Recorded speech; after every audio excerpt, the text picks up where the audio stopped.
Historia de la filosofía, contada de cualquier manera. Capítulo 2. La escuela de Mileto. Los antiguos griegos se preguntaron por el origen del mundo. Claro que para ellos el origen del mundo no era lo mismo que para nosotros. Quienes vivimos en alguna de las culturas influidas por las tres grandes religiones monoteístas, la cristiana, la musulmana y la judía, hemos crecido con la idea de un Dios todopoderoso que creó el mundo de la nada. Podemos creer en esta idea o no creerla, pero estamos tan acostumbrados a ella que no nos resulta extraña. Los antiguos griegos, sin embargo, no podían aceptar de ninguna manera que algo pudiera surgir de la nada. Y es que, si lo pensamos bien, la idea de que algo pueda surgir de la nada viola algunos principios que están fuertemente arraigados en nuestro sentido común. Por ejemplo, el principio de razón suficiente, según el cual todo lo que existe tiene una razón que explica suficientemente su existencia. O como dicen en mi pueblo, todas las cosas tienen un porqué.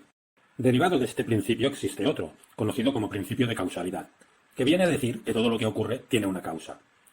De estos principios se sigue que el mundo, como todas las cosas, ha de tener también un porqué y una causa. Pero como en la nada no hay nada, tampoco hay causas ni porqués. Pero si el mundo no ha salido de la nada, entonces, ¿de dónde ha salido? Los antiguos griegos pensaron que debía de existir un primer principio, un sustrato elemental del que surgieron todas las cosas. A ese elemento primigenio le llamaron arjé. En el siglo VI a.C., Mileto era una próspera colonia griega que se había enriquecido gracias al comercio. En su puerto atracaban cada día barcos procedentes de otras colonias a lo largo y ancho del Mediterráneo, cargados con todo tipo de mercancías. Como en toda gran ciudad, en sus calles se mezclaba gente de las más diversas procedencias, culturas y religiones. Al mismo tiempo, florecía una clase burguesa lo suficientemente rica para que algunos de sus miembros pudieran dedicarse a actividades ociosas como pensar. Allí nació y vivió Tales de Mileto, que pasaría a la historia por dos grandes aportaciones. En primer lugar, sus teoremas matemáticos. En segundo lugar, su respuesta al problema del arjé. Parece ser que fue un hombre polifacético, que además de dedicarse al estudio, también desempeñó cargos políticos. Pero de su vida apenas sabemos nada con certeza, y lo poco que conocemos es gracias al testimonio de otros autores posteriores, especialmente de Aristóteles. Tales tenía fama de sabio despistado, y se cuentan numerosas anécdotas sobre él. Una de las más conocidas nos la relata el propio Platón en la siguiente cita del Teeteto. Se dice que una aguda y graciosa esclava tracia se burló de Tales, porque mientras observaba las estrellas y miraba hacia arriba, se cayó en un pozo. Ávido por observar las cosas del cielo, le pasaban desapercibidas las que estaban detrás de él y delante de sus pies. También se dice de Tales que predijo un eclipse, y que escribió un par de obras tituladas sobre el solsticio y sobre el equinoccio, que no se han conservado. En el de Ánima, Aristóteles dice que Tales creía que todas las cosas están llenas de dioses. No deja de ser curioso que el tipo que ha pasado a la historia por dar el paso del mito al logos creyera que todas las cosas están llenas de dioses. En cualquier caso, parece que Tales sí que dejó a los dioses a un lado para encarar el asunto del arjé. El arjé, según dicen que dijo, no era otra cosa que el agua.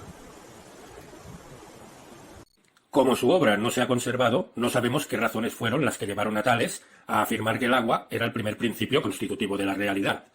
El propio Aristóteles especula sobre estas razones en su Metafísica, afirmando que Tales creía que la tierra está sobre el agua, que el alimento de todas las cosas es húmedo, que las semillas de todas las cosas tienen una naturaleza húmeda y que el agua es el principio natural de las cosas húmedas. Seguramente, esta flipada de Tales no hubiera tenido mayor trascendencia, si no fuera porque uno de sus discípulos le salió díscolo y propuso una teoría alternativa a la de su maestro. Este discípulo díscolo se llamaba Anaximandro.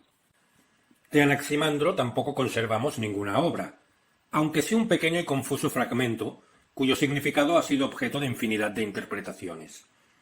Este fragmento es el siguiente. El principio de todas las cosas es lo indeterminado. Ahora bien, allí mismo donde hay generación para las cosas, allí se produce también la destrucción, según la necesidad. En efecto, pagan las culpas unas a otras y la reparación de la injusticia según el orden del tiempo. No entiendo nada. Por lo que respecta al conjunto de su pensamiento, de nuevo hemos de confiar en el testimonio de autores posteriores. Se dice que escribió un libro titulado Sobre la naturaleza, que se interesó por la astronomía y por la geografía, y que elaboró un mapa del mundo conocido en aquella época. Para Anaximandro, el arjé no podía ser el agua, porque el principio constitutivo de todas las cosas tenía que estar, de algún modo, presente en todas las cosas. Dicho de otra forma, lo húmedo no puede ser el origen de lo seco, porque lo seco es, precisamente, la negación de lo húmedo. Si el agua es un elemento incoloro, inodoro e insípido, ¿cómo puede ser el origen de los colores, los olores y los sabores? ¿Cómo puede algo que no contiene tales características ser el principio de las mismas? Lo húmedo no puede ser el principio constitutivo de lo seco, ni viceversa.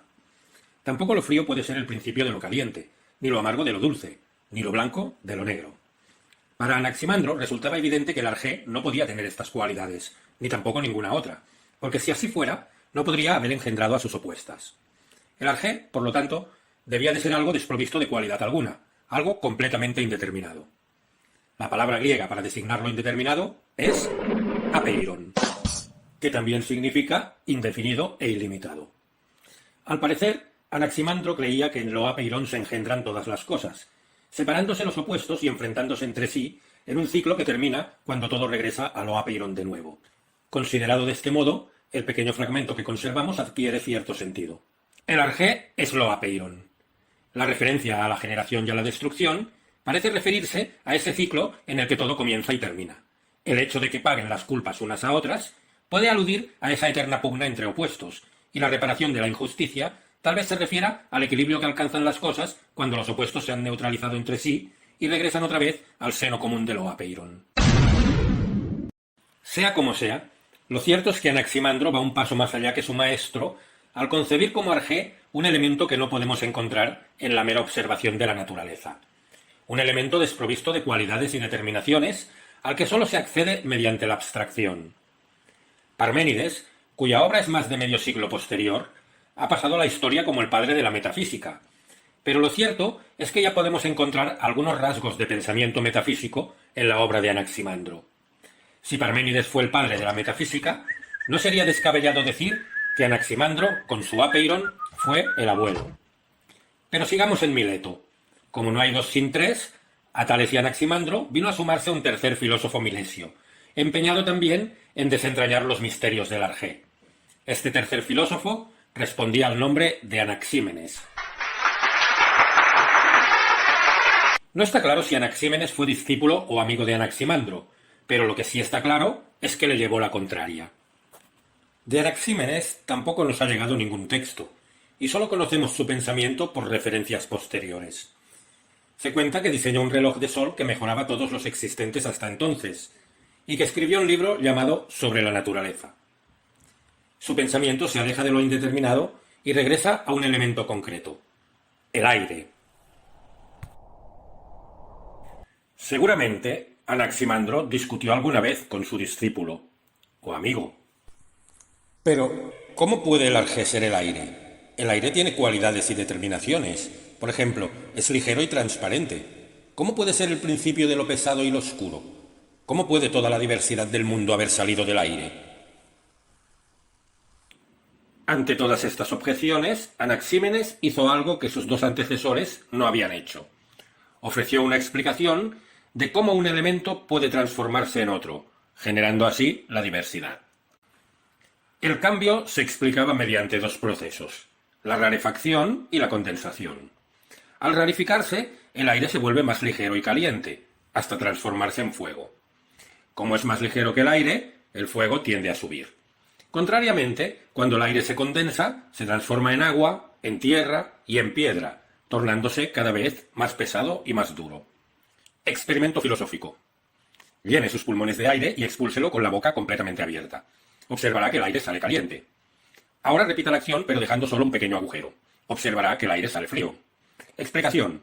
En el primer caso, al tener un mayor espacio por el que salir, el aire está más rarificado y por tanto más caliente. En el segundo caso, el aire ha de condensarse para salir por un orificio más estrecho y por lo tanto sale más frío.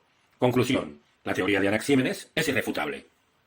Aunque siempre se ha dicho que para Anaxímenes el arjé es el aire, lo cierto es que en su pensamiento solo existe un elemento que se nos presenta en diferentes estados. El fuego es aire rarificado, pero el aire es fuego condensado.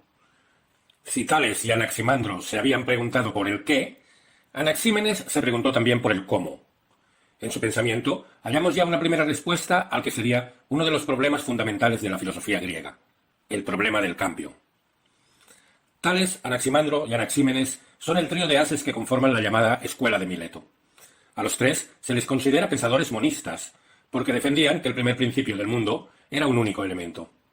Pronto, otros grandes pensadores de la antigua Grecia comenzaron a proponer otras alternativas, pero de eso nos ocuparemos en el siguiente capítulo de Historia de la filosofía, contada de cualquier manera.